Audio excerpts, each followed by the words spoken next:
Hello, hello. Welcome to Healthy Perspectives, a podcast that takes on current, cultural, and social issues through a clinical lens.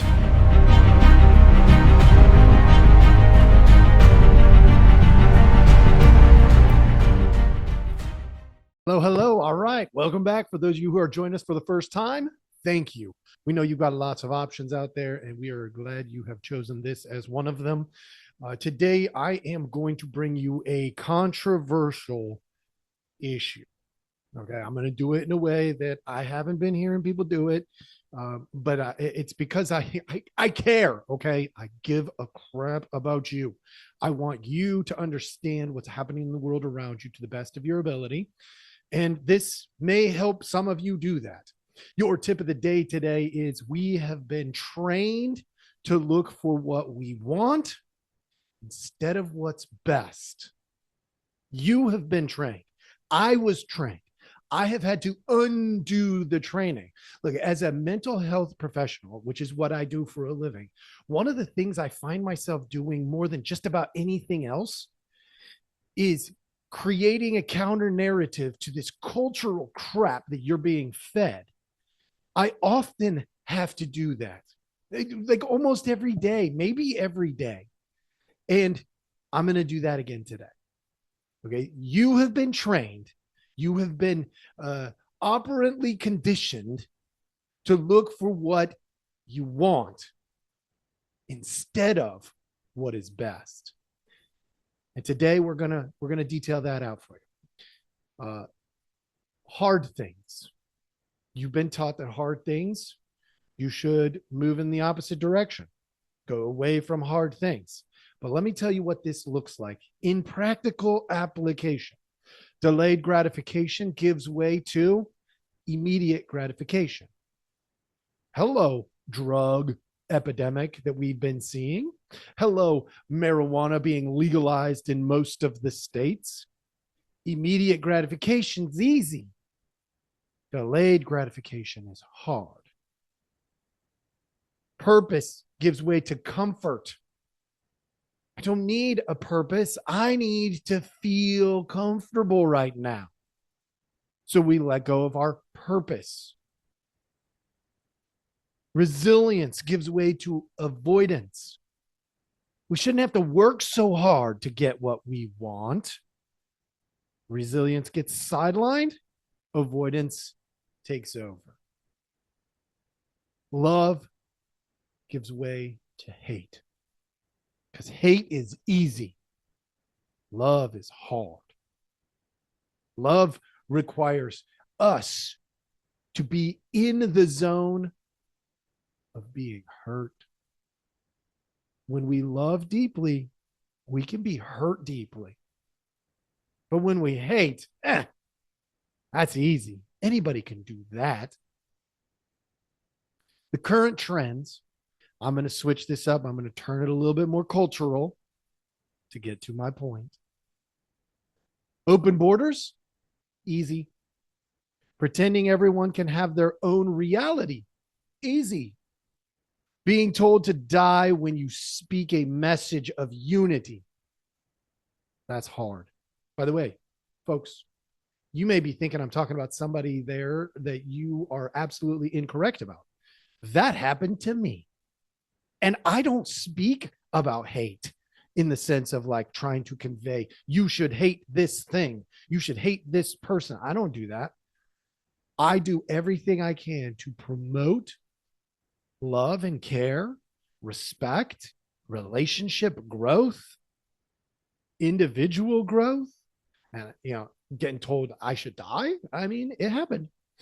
Forgiving a murderer like Erica Kirk did publicly. That's hard. Serving in 3 wars only to be remembered by your family and probably very few other people, if anybody else. Hard. My grandfather did that. Taking a pill, easy. Working out, hard. Eating crappy food, easy. Growing a garden, hard. Taking a handout in the form of subsidized healthcare easy. Paying for your own healthcare hard. We've been trained to look at healthcare, in quotes, healthcare, as what we want. Just consider this. When's the last time you looked for a job? Did you consider the importance of having healthcare in that job? Probably most people do. Here are some quote unquote healthcare facts for you. Life expectancy since 2005 has dropped. Obesity rates have nearly doubled since 2005. Diabetes has risen as well. Heart disease is relatively unchanged, including survival rates. Cancer is up, but there's a caveat here. Our ability to keep people alive with cancer is up slightly. What does that mean? We can help people live uncomfortable lives if it keeps them alive so that they have to use the healthcare that's being provided. Now, I'm not saying that all of the current technology, all of the medical world, all of the mental health world is dysfunctional. It's not all anything. You used to be able to live with cancer for 5 years at a 68% clip. As I was at a 60% clip. That's at 68%. 8% of the cancer patients can make it to 5 years. More than 8% more than in 2005. Man, my words just got all mixed up. Let me do that part again. Just because I don't want you to be confused. Cancer is up, not significantly, but up a little bit. And the rate of survival is also slightly better, 8% better than it was in 2005. Remember your tip of the day. We've been trained to look for what we want instead of what is best. There used to be a time at which people would say, I have lived a good life. Extending it from here isn't going to serve the people that I love the most. That used to happen. That doesn't happen these days. Doctors will try to keep you alive as long as you can stay alive. On ventilators, on like you can essentially be brain dead and they will keep you alive. If that's what you want. Doesn't matter how much it costs.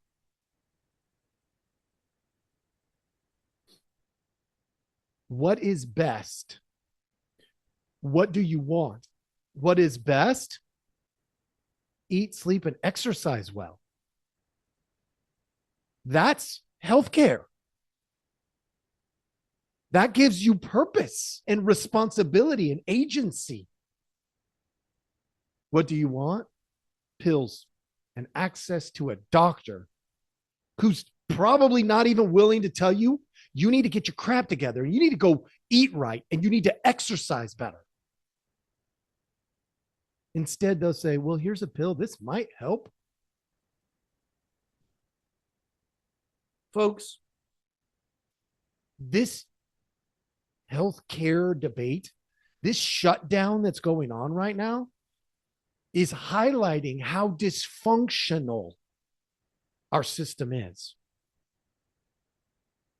In 2014, we subsidized means the government, the federal government, your tax dollars, my tax dollars, we subsidized the Affordable Care Act at $2 billion. And you're probably going, that's a lot of money. If I had 1% of that in my bank account, I'd be feeling pretty good. In 2024, it was over $100 billion in subsidies.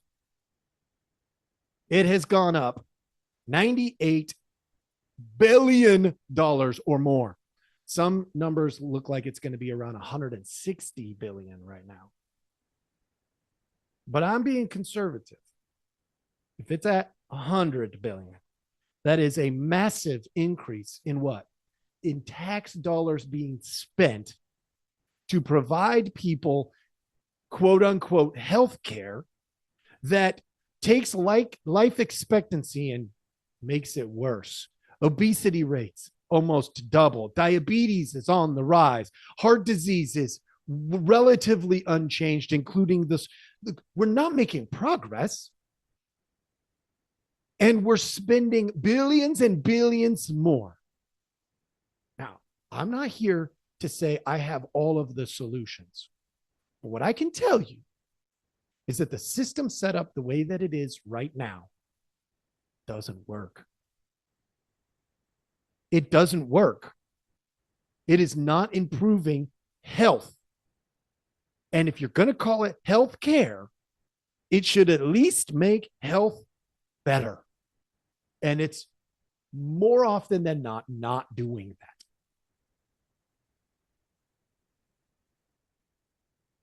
So let me ask you this. You've heard me say this stuff before. I am interested in your ability to influence your life and the lives of those around you. Are you designed to be a taker or a giver? I know people come across hard times. I get that. People should not get comfortable taking from the pot. That's not healthy. It takes away your purpose and your responsibility. If you're one of those that thinks it's there and I should take it while it's there, you are living a taker's life. You are harming everybody around you because you refuse to take responsibility for your life. But it's too expensive. Yes, there's an excuse for everything. My grandfather served in 3 wars. I should be able to sit back and just take, right? Wrong. That's not how it works. We have to find a way as a culture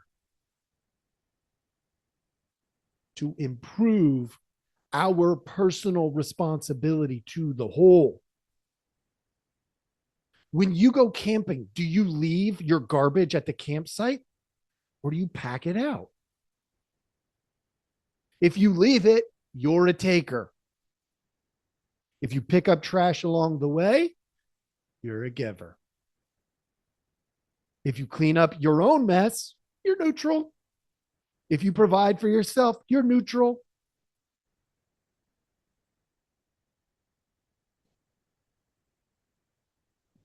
We have to provide more than just our share because the reality is people will encounter unpredictable and very hard things.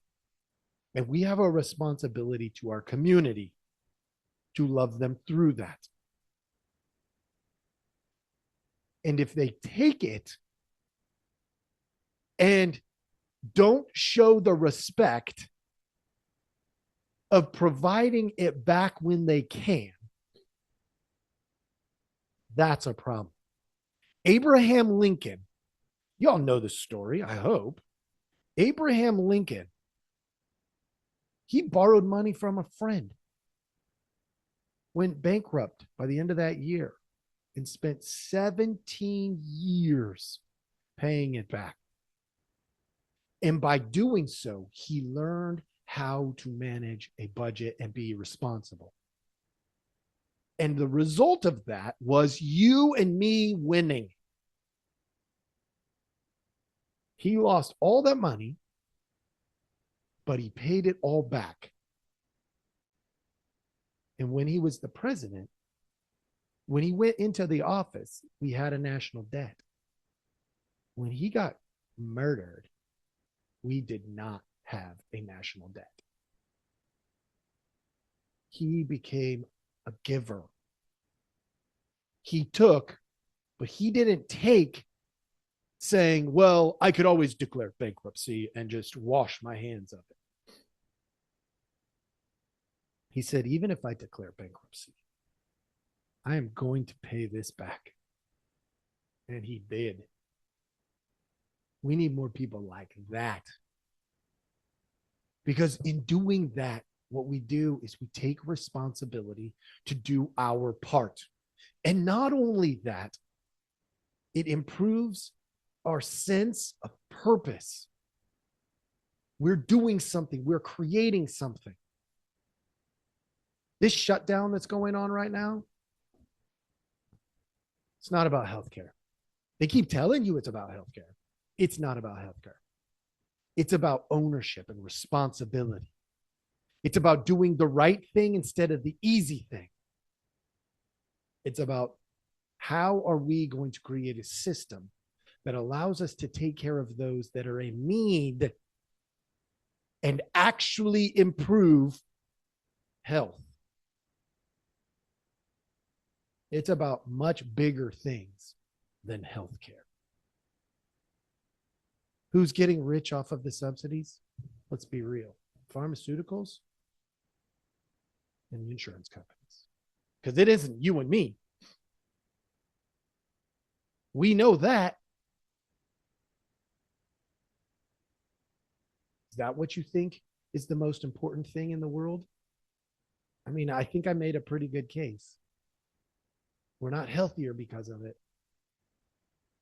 I hope this will help you have conversations, important conversations with people that you love and care about, and improve the conversation around health care that's not actually improving health.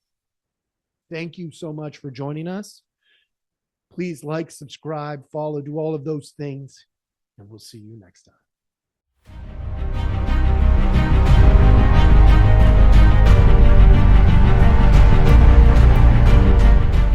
Hey, everybody. Thanks for listening.